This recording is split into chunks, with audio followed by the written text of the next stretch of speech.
On July 7, 2025, at 12:53 UTC, a strong and shallow earthquake jolted the southern coast of New Zealand's South Island, reawakening long-standing fears about one of the world's most dangerous geological faults. The US Geological Survey, USGS, recorded the quake at magnitude 6.3, occurring at a shallow depth of 10 kilometres, 6.2 miles. New Zealand's own GeoNet measured it slightly lower, at magnitude 6.1 and a depth of 12 kilometres, 7.5 miles. Despite the moderate magnitude by global standards, the quake's shallow origin made it widely felt across Southland, Fiordland and Otago, shaking buildings and nerves alike. In early June, 3 rare oarfish, often dubbed Doomsday fish, washed ashore in separate incidents. These deep-sea giants, seldom seen by humans, have long been associated in folklore with impending disaster, particularly earthquakes. While science remains sceptical of any real connection, the convergence of these events, an unusual biological omen followed by a significant quake, has stirred renewed public anxiety. Chief among those fears, the Alpine Fault, the tectonic giant that slices through the backbone of New Zealand. The Alpine Fault is a continental-scale plate boundary stretching more than 600 kilometres from Fiordland in the southwest to near Marlborough in the northeast. It is the visible scar where the Pacific Plate and the Australian Plate grind past one another. The fault accommodates around 30 millimetres of movement per year, which may not sound like much until you realise it accumulates over centuries. Unlike faults that release stress in frequent moderate earthquakes, the Alpine Fault remains quiet for long periods, building pressure over generations before releasing it all at once in an immense rupture. Geological studies suggest the Alpine Fault ruptures in magnitude 7.5 to 8 plus earthquakes every 250 to 300 years. The last full rupture occurred in 1717 CE, meaning more than 300 years of strain may be locked and ready to snap. Past Alpine Fault earthquakes have left an indelible mark on the landscape.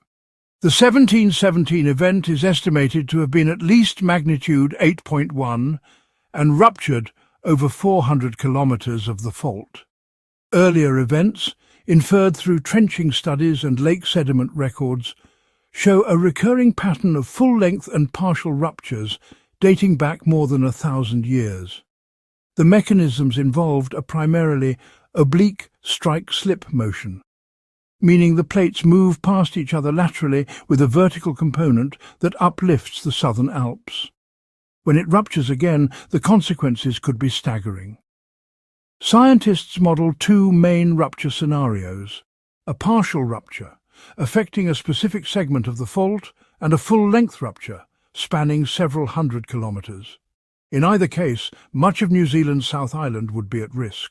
In the partial rupture scenario, such as a break along the central Alpine Fault segment between Haast and Hokitika, the earthquake would likely register in the magnitude 7.5 to 7.8 range.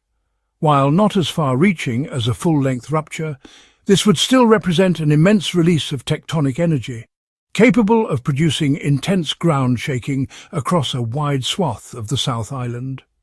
This central segment, lying beneath the densely forested, mountainous terrain of the west coast, is one of the most geologically complex and landslide-prone regions in New Zealand. Shaking would be most severe in west coast towns such as Franz Josef, Fox Glacier, Wataroa, Hokitika and Greymouth, which sit closest to the fault trace. These communities, already relatively isolated by the southern Alps and reliant on limited road and air connections, could suffer extensive damage. Landslides and rockfalls would be triggered along steep slopes, especially in the glacial valleys, potentially burying or severing critical transport routes such as State Highway 6. Bridges that cross fault lines or river channels may collapse or be misaligned, and rivers like the Waiho and Wataroa could become blocked by debris, creating temporary landslide dams that threaten downstream communities with sudden flood risk. The Southern Alps themselves would experience massive rockfall events, with mountain slopes destabilized by the sudden jolt. Cliffs, scree fields and alpine paths popular among hikers and climbers would become dangerous or impassable. Glaciers such as Franz Josef and Fox Glacier might undergo sudden surging or calving due to the energy of the quake, altering their flow and increasing risk to people or infrastructure downstream. In alpine tourism hubs, tourist lodges, DOC huts and helicopter access points could be severely damaged or cut off. To the east, major inland centres like Queenstown and Wanaka, though not located directly above the Alpine Fault, would experience strong to very strong shaking. These popular tourist and residential towns, with their expanding infrastructure and older masonry buildings, could see moderate to severe structural damage, especially in older parts of town or on soft soils near lakefronts. Essential services such as electricity, water and telecommunications may be disrupted. Roads in and out of the region, including mountain passes like the Haast Pass, could become impassable due to rock slides or surface ruptures, temporarily trapping residents and tourists. On the eastern side of the island, Christchurch and parts of Canterbury would likely feel moderate but prolonged shaking, especially in multi-storey buildings and areas built on soft sediment. Although Christchurch has undergone significant seismic strengthening since the 2010 to 2011 earthquake sequence, pockets of vulnerability remain, especially in older structures, unreinforced masonry buildings and eastern suburbs. Depending on the depth and rupture characteristics, some liquefaction could reappear in low-lying areas, threatening buried pipes and foundations. A quake of this magnitude would also likely knock out power and communications across much of the west coast. Fibre optic cables, power lines and cell towers could be brought down by shaking or ground displacement.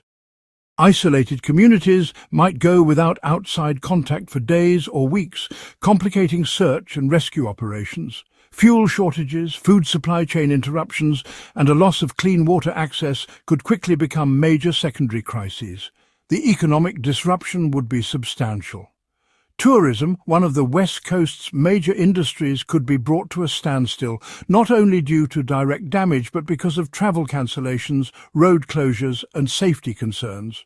Agriculture and mining operations may also halt due to damaged equipment or inaccessible sites. Unlike a full rupture, the effects of a partial rupture would remain mostly localised to the South Island with no significant transboundary impacts expected. Distant countries such as Australia would not feel the shaking, and no tsunami generation would be anticipated from a purely inland strike-slip event. However, the psychological and logistical toll on affected communities would still be profound, with the potential to strain regional and national disaster response resources. Crucially, a partial rupture does not mean the system has fully released its built-up stress. In fact, depending on where and how the fault breaks, it could transfer additional strain to adjacent segments, possibly increasing the likelihood of future earthquakes, either further along the Alpine Fault itself or in connected systems like the Marlborough Fault Zone or the Fiordland subduction region. This raises the unsettling possibility that a partial rupture might be a precursor rather than a conclusion to a larger and more destructive seismic event still to come. In the more feared full-length rupture scenario, the Alpine Fault would break from Fiordland in the southwest to Marlborough in the northeast, spanning a distance of 400 to 500 kilometres along the spine of the South Island. This rupture would produce a magnitude 8.1 to 8.3 earthquake, making it one of the most powerful seismic events in both New Zealand's recorded and geological history. The rupture would likely begin at one end and propagate along the fault line for more than 2 minutes, releasing centuries of accumulated tectonic strain in a matter of seconds. The resulting seismic waves would travel across the entire South Island and radiate northward through the Cook Strait, affecting parts of the North Island, including Wellington, Palmerston North and potentially even Hawke's Bay. The ground shaking from such a rupture would be extreme within 100 to 200 kilometres of the fault trace. Much of the west coast, including towns such as Franz Josef, Fox Glacier, Greymouth, Westport and Hokitika, would likely experience violent shaking, modified Mercalli intensity 9 to 10, capable of toppling buildings, collapsing bridges and triggering thousands of landslides and rockfalls. Access to the region could be severely disrupted for weeks or months as State Highway 6 and other critical routes are buried or broken. Meanwhile, the Southern Alps, the mountainous backbone of the island that was uplifted by millions of years of alpine fault activity, would be physically reshaped. During a full rupture, Parts of the fault could see horizontal displacement of 7 to 10 meters, meaning the land on either side could suddenly shift by the length of a bus. Even more dramatically, vertical motion could cause uplift of the Southern Alps by 1 to 2 meters in some places. This sudden elevation change, equivalent to decades of mountain building in an instant, would dramatically impact river systems, avalanche-prone slopes and glacial stability. Further east, Christchurch, which suffered devastating earthquakes in 2010 and 2011, would be hit again by intense shaking, though not directly above the rupture zone. Many buildings in the city have been strengthened, but older structures and soft soil areas, particularly in eastern suburbs and near the Avon River, remain vulnerable. Liquefaction, where water-saturated soils behave like liquid, could once again erupt through streets and damage underground infrastructure. In the capital city of Wellington, while not directly over the Alpine Fault, ground shaking could still be strong enough to cause disruptions to utilities, rail lines and potentially port facilities. The city is particularly vulnerable due to its location on soft, sediment-filled basins and reclaimed land, which amplify shaking. Beyond urban damage, the earthquake could also produce unusual effects in inland water bodies. The strong shaking could create Seiche waves, standing waves similar to mini tsunamis, in large lakes and fjords such as Lake Wakatipu, Lake Wanaka and Milford Sound. These waves could inundate nearby roads and lakeside communities with very little warning. Additionally, any glacial or landslide-dammed lakes in the Southern Alps could be destabilized, increasing the risk of dam break floods downstream. This earthquake would also generate ground rupture zones many kilometers wide, capable of cutting off fibre optic cables, water mains and electric transmission lines that cross the fault zone. Recovery of lifeline infrastructure, roads, electricity, fuel supply routes and communication networks could take months, isolating entire regions and delaying emergency response efforts. While such a rupture would not physically split the island in half, it would impose a profound and lasting division on the landscape, economy and daily life in New Zealand. The full rupture of the Alpine Fault would be a nation-defining disaster, with consequences rippling not just across the South Island, but through the entire country. The interconnectivity of the fault systems in New Zealand means such a rupture could also destabilise nearby faults, including those in the Marlborough Fault Zone, and potentially even influence activity in the Hikurangi subduction zone off the east coast of the North Island. Although the Alpine Fault is unlikely to directly trigger earthquakes in distant nations, a massive rupture could cause regional stress changes felt across the Tasman Plate boundary, possibly affecting seismicity in Vanuatu, New Caledonia, or even eastern Australia, albeit to a lesser degree. Adding to the public unease is a flurry of recent earthquakes near the Alpine Fault, though not directly on it. In June 2025, a magnitude 5.9 quake occurred near Te Anau, followed weeks later by the magnitude 6.3 offshore event near the Puisagur Trench. These events reflect ongoing tectonic pressure in the region. The Puisagur Trench is where the Australian plate subducts beneath the Pacific plate and is part of the broader plate boundary complex that includes the Alpine Fault. While these quakes don't necessarily signal an impending alpine rupture, they are a reminder of how active and strained the boundary zone is. Sometimes, significant earthquakes on nearby faults have preceded major events by shifting stress toward locked segments, though not always in ways we can predict. Amid this tense seismic backdrop, the arrival of the 3 oarfish in early June stirred global curiosity and revived ancient folklore. One was found near Dunedin, another at Birdling's Flat, and the third washed up a few days later. One was missing its head, while another appeared to have signs of decay or injury. To some, they are just tragic victims of ocean currents or illness. To others, they are bearers of ominous messages. In Japanese folklore, the oarfish is known as Ryugu no Tsukai, or messenger from the sea god's palace, and its appearance has long been linked to earthquakes, especially tsunamis. Scientifically, oarfish, Regalecus glena, are the world's longest bony fish, reaching lengths of up to 11 meters. They live in deep ocean waters, often 200 to 1,000 meters below the surface, and are poorly understood. Their sudden appearance near shore is usually attributed to injury, illness, temperature shifts, changes in ocean currents, or seismic disturbances in the water column. Some researchers have speculated that oarfish may detect low-frequency tremors or subtle pressure waves generated by tectonic activity. But no definitive evidence supports this. Still, their rare and dramatic surfacings, especially in clusters, always seem to provoke public alarm. The coincidence of a trio of oarfish sightings followed by a significant earthquake near the South Island has understandably caught public attention. But whether these events are connected or simply a product of nature's chaotic rhythms remains unknown. What is known, however, is that the Alpine Fault is overdue, and the region's tectonic tension is rising. Scientists continue to study, simulate, and model the fault's behavior using GPS measurements, seismic arrays, and sediment analysis.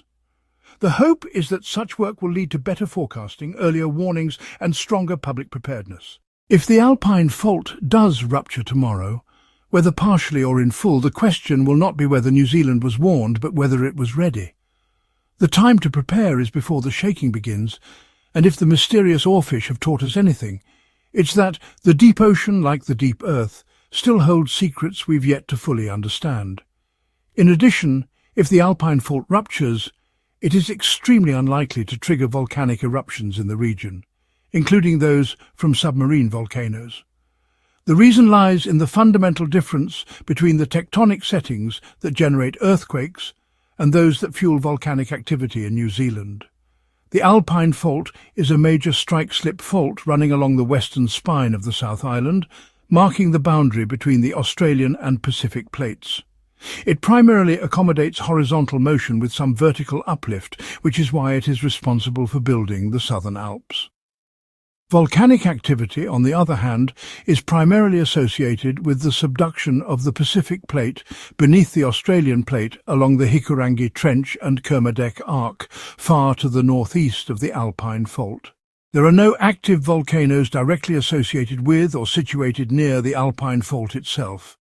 Most of New Zealand's active volcanic centres, including Mount Ruapehu, Tongariro, Ngauruho and White Island, Wakaari, are located in the central and northern North Island. Submarine volcanoes, such as Rumble 3 and Brothers Volcano, are located even farther north along the Kermadec Arc, well beyond the reach of direct stress transfer from an Alpine Fault rupture. While very large earthquakes can in some cases influence volcanic systems, particularly those already primed to erupt, such interactions are rare and typically occur within a few tens of kilometres, not hundreds.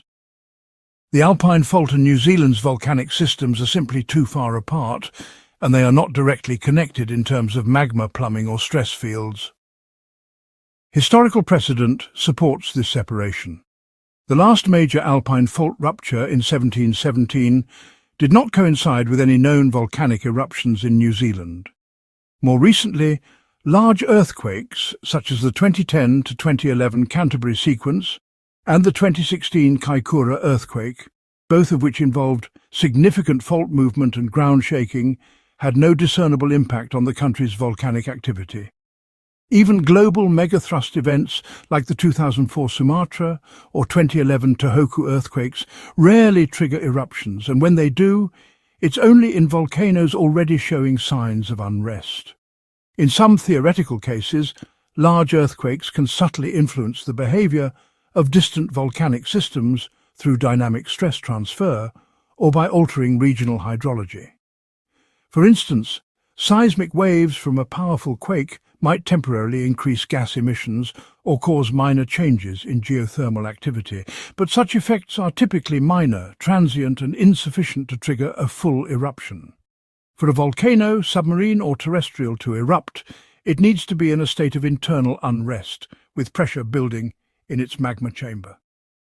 The Alpine Fault's movement, while extremely powerful on the crustal scale, does not directly influence the deep subduction-related processes that feed magma to New Zealand's volcanoes. In summary, while both earthquakes and volcanoes are expressions of tectonic activity, a rupture of the Alpine Fault would not cause volcanic eruptions, especially not in the distant and geologically unrelated submarine volcanoes of the Kermadec Arc. The systems are separated by hundreds of kilometers, operate under different geological mechanisms, and have shown no history of direct interaction. Any volcanic activity following a rupture would most likely be coincidental rather than causally linked. And there you have it, the sudden appearance of not one but three mysterious Doomsday fish, followed closely by a powerful 6.3 earthquake near New Zealand, has reignited questions about the Alpine Fault and what might come next. While science doesn't yet confirm a direct link between oarfish sightings and seismic activity, the patterns are undeniably fascinating and maybe even a little unsettling. As New Zealand sits on the edge of two massive tectonic plates, the threat of a major Alpine Fault rupture is not a question of if, but when. The more we understand the signs, natural or otherwise, the better prepared we'll be for what lies ahead. If you found this video insightful, don't forget to like, share and subscribe for more in-depth explorations into the mysteries of our planet. Hit the bell so you never miss an update. Thanks for watching and stay safe out there.